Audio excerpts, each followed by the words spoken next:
تھامنا ہے تم کبھی گمراہ نہیں ہوتے بول کے بولے نبی صلی اللہ علیہ وسلم. تو دو چیزوں کے علاوہ کسی تھرڈ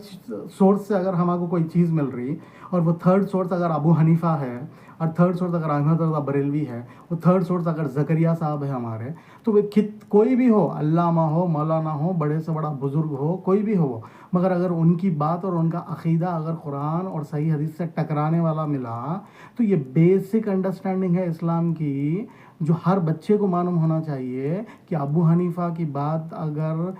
قرآن و حدیث سے ٹکرائی تو ابو حنیفہ کی بات کو ڈسٹ بن میں ڈالنا اور قرآن و صحیح حدیث پہ عمل کرنا. زکریا صاحب کے فضائل اعمال میں منتخب نصاب میں اگر کوئی کتاب میں ایسے واقعات ہے جو قرآن و حدیث صحیح حدیث سے ٹکرانے والے ہیں تو وہ زکریا صاحب کی بات کو ڈسٹ بن میں ڈالنا اور قرآن و صحیح حدیث پہ عمل کرنا. ابو حنیفہ کی بات اگر ٹکرانے والی ہے تو ان کی بات کو جہاں ڈسٹ بن میں ڈالنا اور قرآن و حدیث پہ عمل کرنا.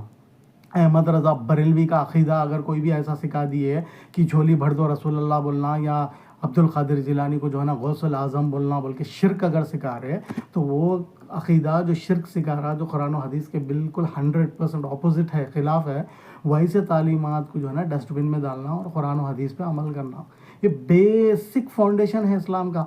جو اکثر مور دین 50% آف مسلمس جو ہے نا فالو نہیں کرتے اس کو. بیسک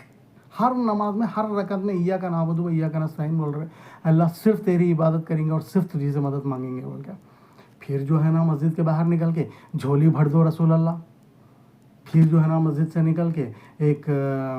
جو ہے نا کمزور ترین کھانا پینا اور واش روم کو جانے والے انسان کو غریب النواز, غریبوں کو نوازنے والے بول کے بول رہے. ارے غریبوں کو نوازنے والا صرف اور صرف اللہ سبحانہ و تعالیٰ ہے. اگر کوئی شخصیت یا زمین پہ ایک انسان اگر کوئی ہے جو اللہ کے بعد انسانوں میں سب سے زیادہ عظیم شخصیت ہے تو وہ محمد الرسول اللہ صلی اللہ علیہ وسلم کی ہے. اور وہ محمد رسول اللہ صلی اللہ علیہ وسلم کو اللہ تعالیٰ بول رہے اے محمد تم کہہ دو ان صحابہ سے, اے محمد صلی اللہ علیہ وسلم تم کہہ دو ان صحابہ سے, سورہ اعراف سورہ نمبر 7 آیت نمبر 188 میں کہ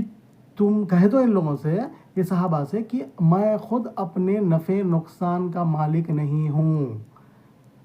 میں خود اپنے نفع نقصان کا مالک نہیں ہوں. اگر میں غیب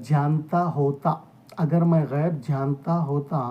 تو میں کتنا کی خیر اکٹھا کر لیتا تھا اور مجھ تک تکلیف نہیں پہنچتی تھی. سورہ اعراف سورہ نمبر 7 آیت نمبر 188. جب یہ صحیح عقیدہ, کریکٹ عقیدہ, اوتھینٹک